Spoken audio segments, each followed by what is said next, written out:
Hi மக்களே, இப்போ நான் எங்கே போய் கொண்டிருக்கேன்னு பார்த்தா மன்னாரில் நான் இருக்கிற மூட் வீதின்னு சொல்லுவாங்க. அங்கே காட்டுப்பள்ளி வாசல்னு ஒரு இடம் இருக்குது. அங்கே தான் போயிட்டுருக்கோம்.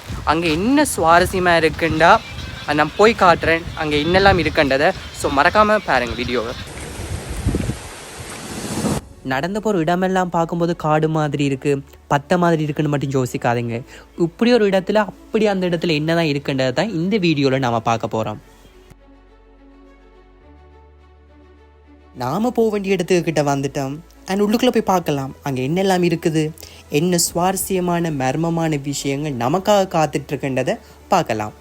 இந்த இடத்தை பார்க்கும்போது அவ்வளவு பயங்கரமான ஒரு சூழலாக காணப்பட்டாலுமே அங்கே இருக்கிற மக்களால் இது ஒரு புனிதமான ஒரு இடமாக தான் பேணப்பட்டு வருது. இந்த இடத்துக்கு பேர் என்ன, நீங்கள் என்ன இருக்குன்னு நீங்கள் பார்க்கும்போது எந்த இடத்தை என்னென்னு சொல்லுவாங்களா இருந்தால் காட்டுப்பள்ளி வாசல்னு சொல்லுவாங்க. இது எங்கே இருக்குன்னு பார்த்தீங்களா இருந்தால் மன்னாரில் மூர் வீதியில் காட்டுப்பள்ளி வாசல் என்று சொன்னாலே எல்லாராலையுமே காட்டக்கூடிய ஒரு இடம் இதுதான். ஒரு இடத்துல 15 அடி மனிதர்களுக்காக உருவாக்கிய ஒரு சமாதி என்று சொல்லலாம்.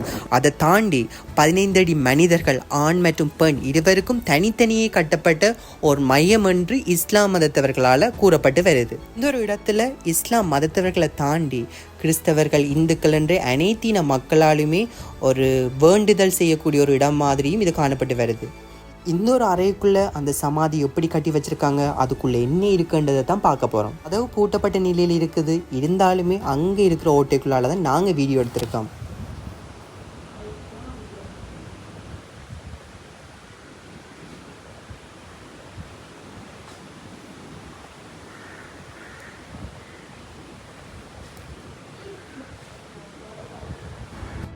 அடுத்த சமாதிக்கு போய் கொண்டிருக்கோம். அங்கே இதே மாதிரி கட்டி வச்சுருக்காங்களா இல்லாட்டி வேறு மாதிரி செஞ்சு வச்சுருக்காங்களான்றதை தான் பார்க்க போகிறோம். வரலாற்று ரீதியாக இது எத்தனையாம் ஆண்டு அமைக்கப்பட்டது, இது யாருக்காக அமைக்கப்பட்டது, இது யாரால் அமைக்கப்பட்டது போன்ற வரலாற்று ரீதியான எந்த ஒரு தரவுகளுமே அங்கே பொறிக்கப்படவில்லை. ஆனாலுமே அங்கு காணக்கூடிய ஒரு விடயம் என்னென்று பார்க்கும்போது 2 சமாதியினுடைய முன்பக்கத்திலும் 1:39 என்று பொறிக்கப்பட்டுள்ளது. அதை ஒன்றை மட்டும்தான் எங்களால் காணக்கூடிய மாதிரி இருக்கே தவிர வேறு எந்த ஒரு விடயமுமே அங்கு காணப்படையில.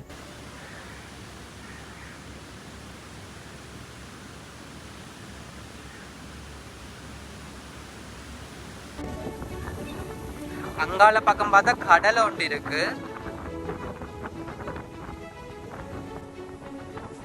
இந்த இடத்துக்கு அருகாமையில் ஒரு கடல் காணப்படுது. அந்த கடலுக்கு என்ன பேருன்னு பார்க்கும்போது காட்டுப்பள்ளி கடல்னு சொல்லுவாங்க.